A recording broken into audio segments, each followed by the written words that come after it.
Deforestation is the clearing or removal of a forest or stand of trees where the land is thereafter converted to a non-forest use. Examples include conversion of forest land to farms, ranches, or urban areas. The most concentrated deforestation occurs in tropical rainforest. Deforestation causes many problems such as species extinction, ecosystem changes, and climate change. The first is extinction. When an area is deforested, many animals and insects lose their habitats. Scientists have estimated that tropical rainforests hold over half of the Earth's biodiversity. Therefore, many of the animals living there require specific living conditions within a small area. So even when people clear a small patch of rainforest, species still go extinct. The second is greenhouse gas increase. When forests are cleared, greenhouse gases are released due to the amount of carbon trees hold. Trees also absorb greenhouse gases, so deforestation both releases gases and reduces the forest's ability to remove gases emitted from cars and factories. The third is soil degradation. Most nutrients are stored in trees. These nutrients return to the soil to be used by plants when decomposition occurs, but that process never happens when plant material is removed during deforestation. It can take over 50 years for a clear-cut tropical forest to grow back. The last is water cycle changes. With less shade and fewer roots in the soil, the ground holds less moisture. Less moisture in the ground leads to less moisture to collect overhead and fall down as rain. This results in drier weather and warmer air. When rain does fall, there are less plants to absorb it, so more water runs off into nearby bodies of water, polluting them. What is being done? One method is sustainable forestry. It consists of timber harvesting methods to do as little damage to the earth as possible. Replanting trees after logging, limiting soil erosion, minimizing damage to wildlife, and maintaining water are the cornerstones of sustainable forestry. A second method is the REDD Incentives Program. The REDD program seeks to reward countries who store carbon in their forest. If nothing is done, the world's forests could completely vanish in 100 years. Our forests play an important role in climate change. Therefore, the removal of our forests would cause a very cold climate to move in and could possibly turn North America into an ice age. The world's highest rates of deforestation are in Malaysia, Nigeria, Indonesia, and Brazil. Factors causing deforestation are people making more land available for housing, harvesting timber for paper, furniture, and homes, creating highly prized ingredients such as oil from palm trees, and creating room for cattle ranching and farming.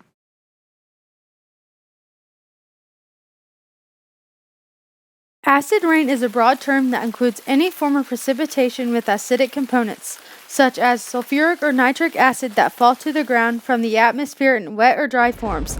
This can include rain, snow, fog, hail, or even dust that is acidic.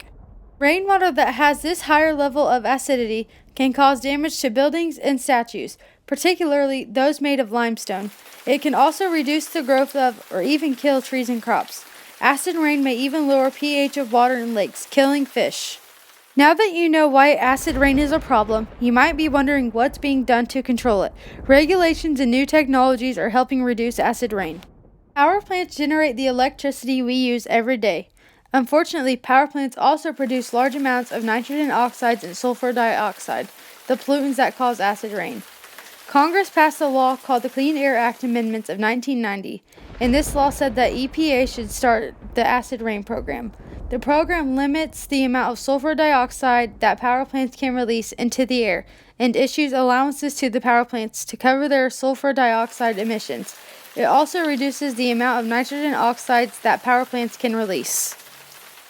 Acid rain is caused by a chemical reaction that begins when compounds like sulfur dioxide and nitrogen oxides are released into the air. These substances can rise very high into the atmosphere, where they mix and react with water, oxygen, and other chemicals to form more acidic pollutants, known as acid rain. Sulfur dioxide and nitrogen oxides dissolve very easily in water and can be carried very far by the wind.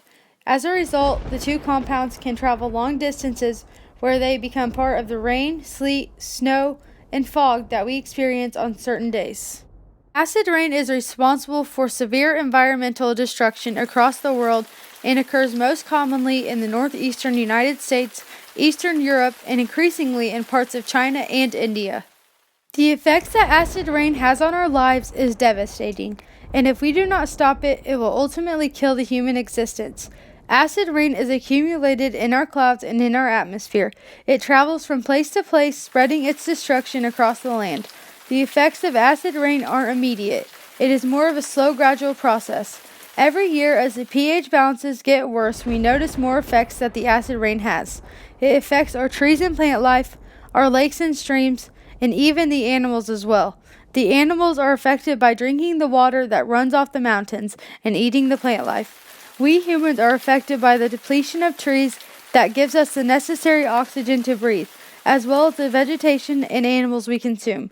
Indirectly, we are affected, but we affect it directly and constantly every day by our selfish wants, fictitious needs, and our persistence in searching for efficiency.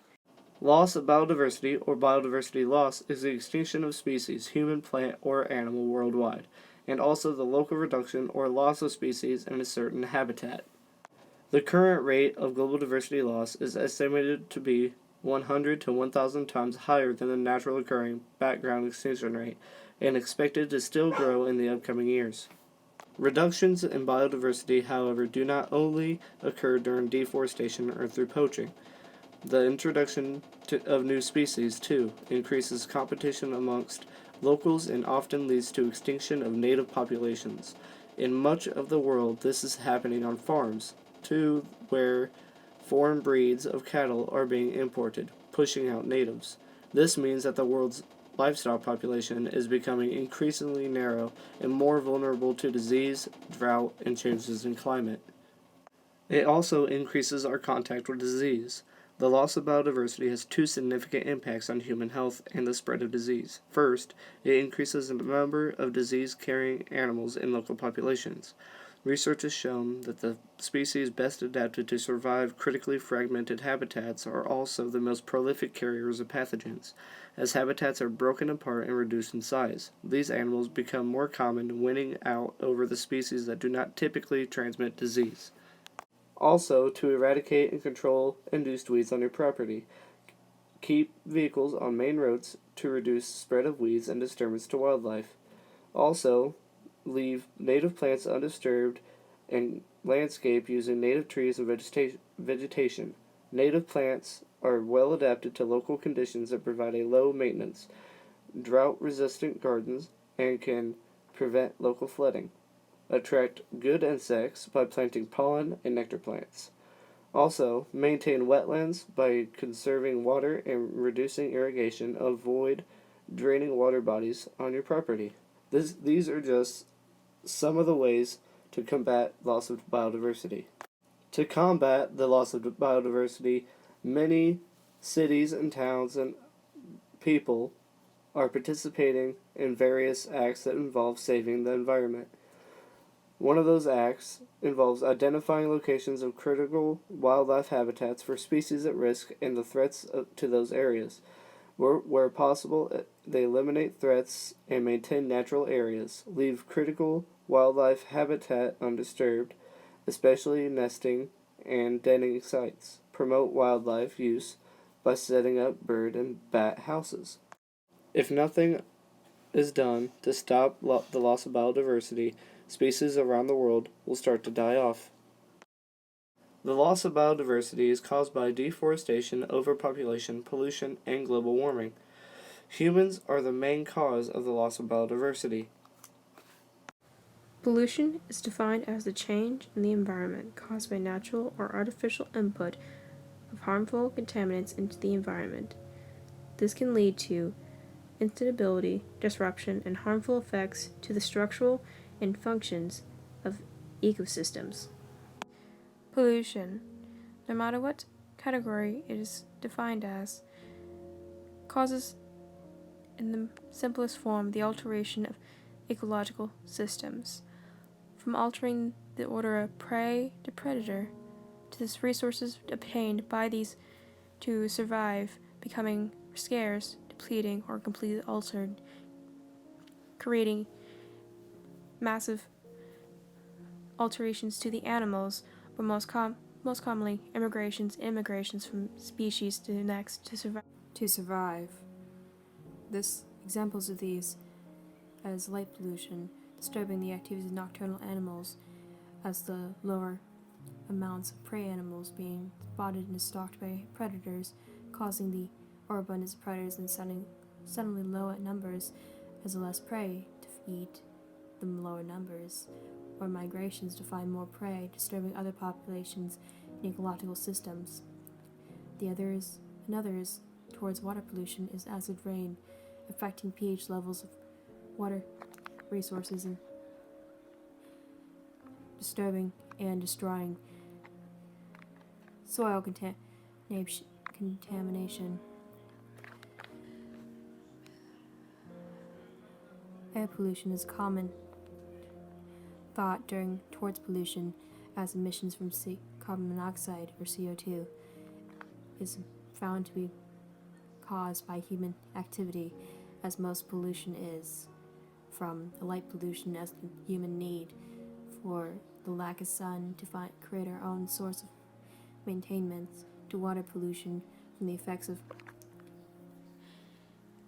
industrialization, to soil contamination from deforestation causing less maintenance of the topsoil, industrialization to cause fragments of chemicals and harmful contaminations to enter the population and damage the main contributor of pollution is in fact humans. To reconcile our actions of destruction towards ecological systems, we have combated ways to reverse, or at least to prevent further pollution, as restrictions of emissions from CO2, criminalizing deforestation, and bringing back ecological systems as we can to accommodate loss from systems that are completely irreversible. If we were not to combat pollution, there'd be severe repercussion towards our actions. As with air pollution, it'd be much more dense of fog of carbon dioxide and harder to breathe, as there'd be less levels of oxygen, eventually leading to the sun being blocked out, as all the CO2 would be trapped within our atmosphere.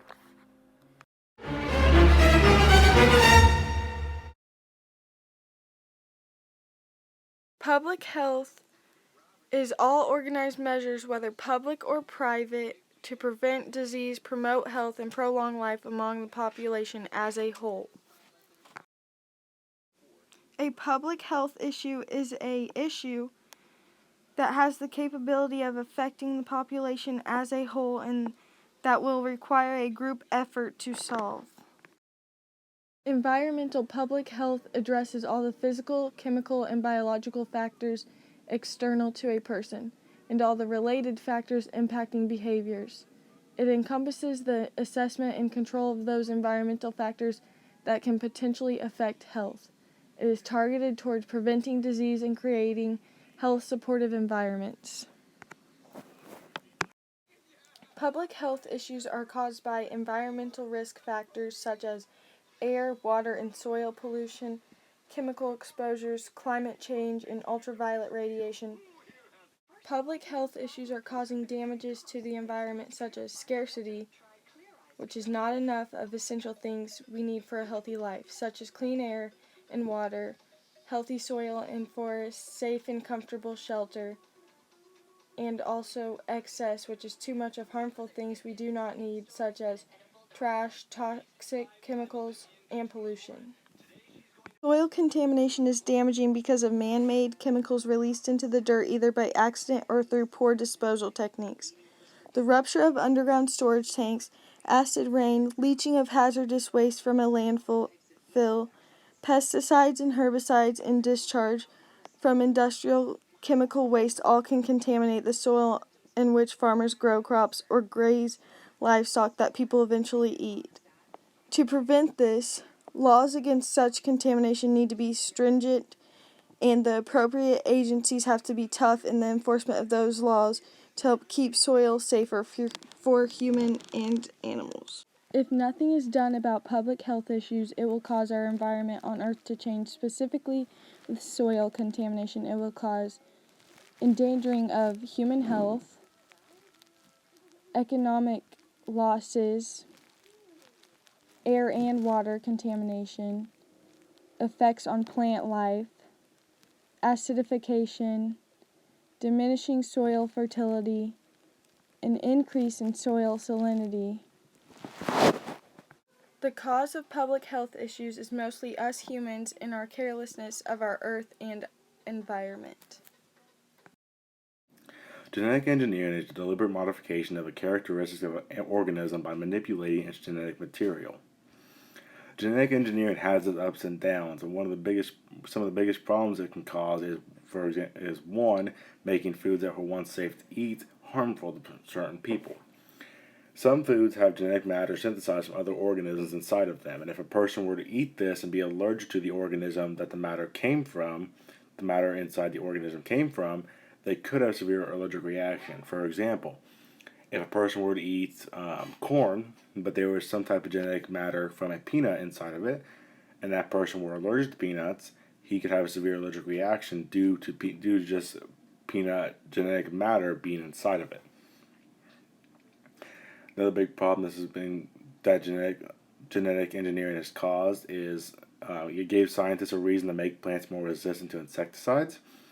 This causes a problem because it keeps the plants going and keeps bugs around, and this keeping the plants up attracts more bugs and makes the bugs become keeping the plants alive can cause us to have to use more insecticide. The more insecticides we use, the more bugs learn to resist insecticides, the more they adapt to it.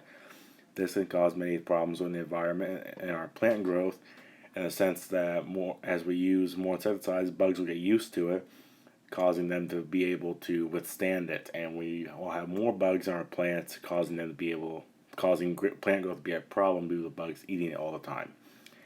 Another big problem that can be caused by genetic engineering is a faulty inspection. Sometimes plants have made it to the environment, have made it to the environment and passed inspection, even though there was something wrong with them. If this were to happen, this could cause problems with the surrounding plant and animal life.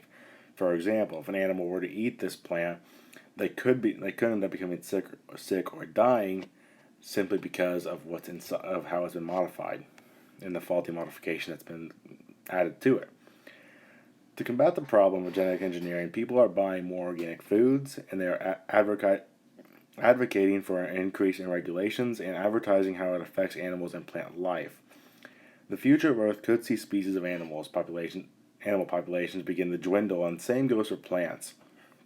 We could see a lot of different species possibly even go extinct due to genetic engineering becoming more popular. Also, this could also cause epidemics to begin to make their way to humans and begin a whole type of new problem for mankind. Natural resource depletion. Natural resource depletion means that the Earth's natural resources are being used faster than they can be replenished. Humans use 30% more resources than the Earth can replenish each year, which is leading to deforestation,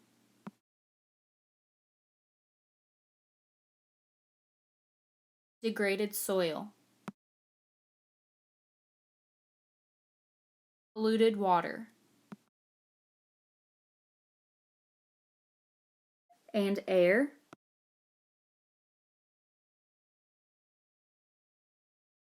along with dramatic declines in numbers of fish and other species.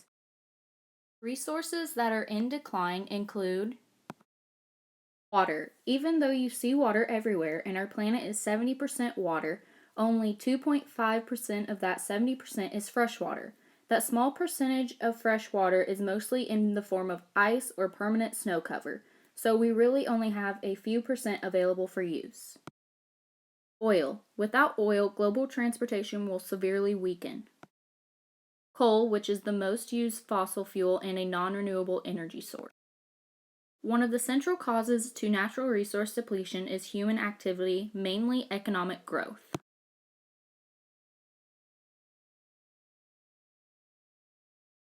With the rise of the world population, humans are relying more and more on food production for daily nutritional needs, which as a result is causing serious stress to the land and environment.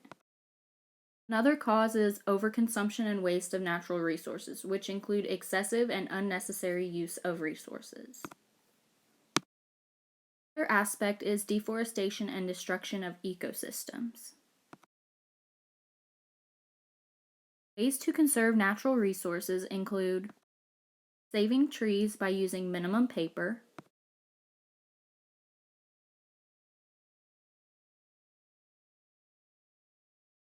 conserving electricity and water, whenever possible, cycle, walk, use public transportation like the bus, or even carpool.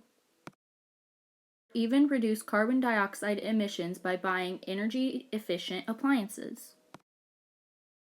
If nothing changes, humans will need 2 planets to sustain a lifestyle.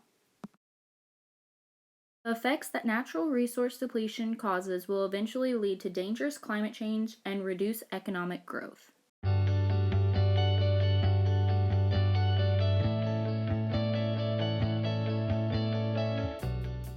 The ozone layer is a belt of naturally occurring gas called ozone. It sits 9.3 to 18.6 miles above Earth and serves as a shield from the ultraviolet B radiation emitted by the sun. The ozone layer is deteriorating due to the release of pollution containing the chemicals chlorine and bromine. Such deterioration allows large amounts of ultraviolet B rays to reach the Earth's surface, which can cause skin cancer and cataracts in humans and harm animals as well. The international efforts in saving the ozone layer is called the Montreal Protocol. In September 1987, the international treaty aimed at saving the Earth's ozone layer. The longer name for this is the Montreal Protocol of Substances that Deplete the Ozone Layer. It was signed in Montreal, Canada. As a result, the prospects of long-term recovery of the ozone layer are good. Non-essential consumptions of major ozone-depleting substances ceased for developing countries in 1986 and developing countries in 2010. The scientists predict that if the national community continues to comply with the Montreal Protocol, the ozone layer should fully recover in 2050 and 2056. The researchers let global emissions of chlorofluorocarbons, or CFCs, and similar compounds in the modeled world increase by 3% per year, the rate at which they were growing before regulated in the late 1980s. Then they let the simulated world turn from 1975 to 2065. The year 2065, nearly 2/3 of the Earth's ozone is gone, not just over the poles, but everywhere. The infamous ozone hole over the Arctic is a year-round fixture with its twin over the North Pole. The ultraviolet radiation falling on the mid-latitude cities like Washington, D.C. is strong enough to cause a sunburn in just 5 minutes. The DNA mutating UV radiation is up 650% with likely harmful effects on plants. Animals and human skin cancer rates increase. By the end of the model in 2065, global ozone drops to less than 110 DU, a 67% drop from the 1970s. A year-round Arctic pole values hover between 60 and 100, down from 500 in the 1960s. The intensity of UV radiation on the Earth's surface doubles. A certain shorter wavelength intensity rises by as much as 10,000 times. Skin cancer rates would soar. Our world avoided calculation goes a little beyond what I thought would happen, says Kolarski. The quantities may not be absolutely correct, but the basic results clearly indicate what could have happened to the atmosphere. The models sometimes show you something you weren't expecting. We simulated a world avoided, said Paul Newman, and it is a world we should be glad we avoided. The decrease in the ozone concentration in the middle layer of the atmosphere, mainly in the stratosphere, is extremely damaging to life on Earth and is largely caused by emissions of halogenated hydrocarbons produced by man all over the world. The most common are CFCs, or chlorofluorocarbons, and HCFCs, hydrochlorofluorocarbons. For this reason, such substances are commonly referred to as substances that deplete the ozone layer, and why they are strictly regulated throughout the world today. Overpopulation is the condition of being populated with excessively large numbers, or, to put it simpler, Earth is being populated by too many people and it can almost not sustain the amount of people living on it. You're probably wondering, why should me, a person in their late teens, be worrying about overpopulation? Well, there's a multitude of reasons as to why you should. The first problem that overpopulation has caused is the loss of fresh water. Less than 1% of Earth's water is readily available for human use. It's estimated that by 2025, human demand for water will account for 75% of all available fresh water. Number two, is the extinction of species. If present trends continue, scientists warn that within a few decades, at least half of all plant and animal species on Earth will be extinct. Number 3 is lower life expectancy.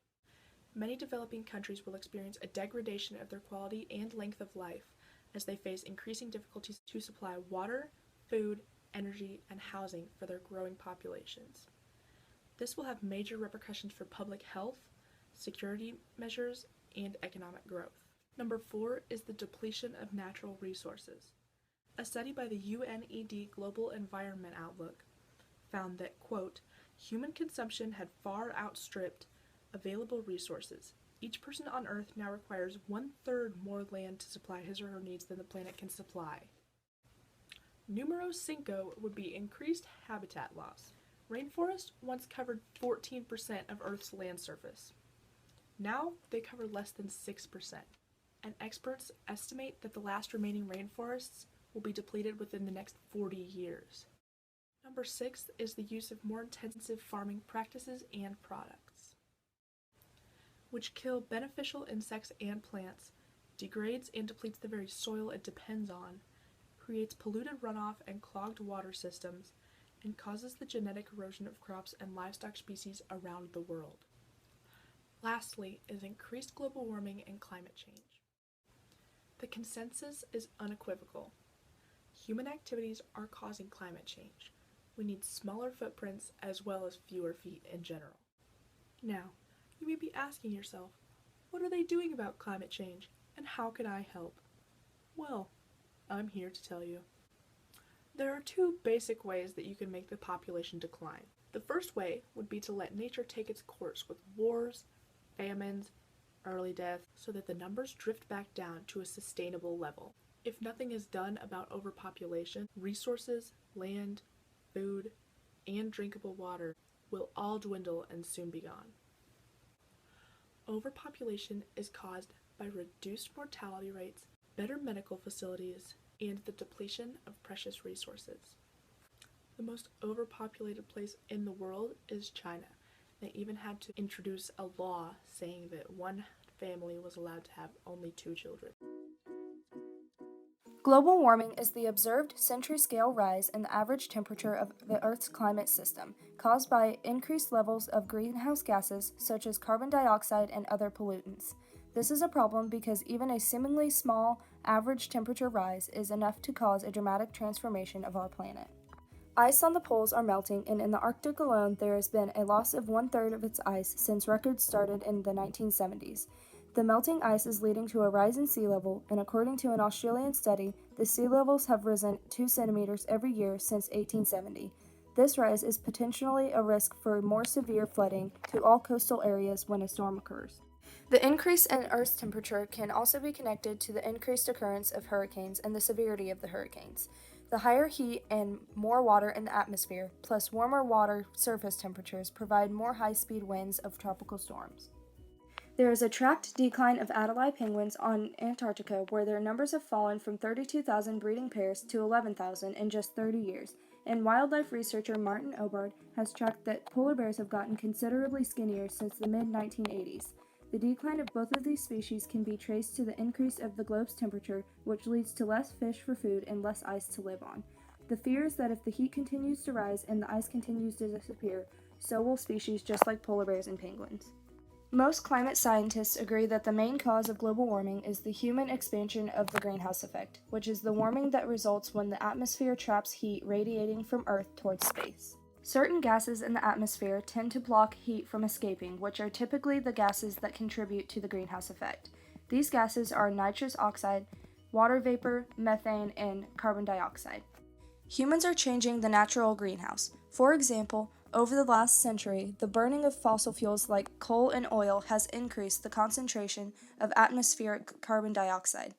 The clearing of land for agriculture, industry, and other human activities has also increased concentration of greenhouse gases, but on a lesser scale. Australia has set a goal of reducing greenhouse gas emission by 5%.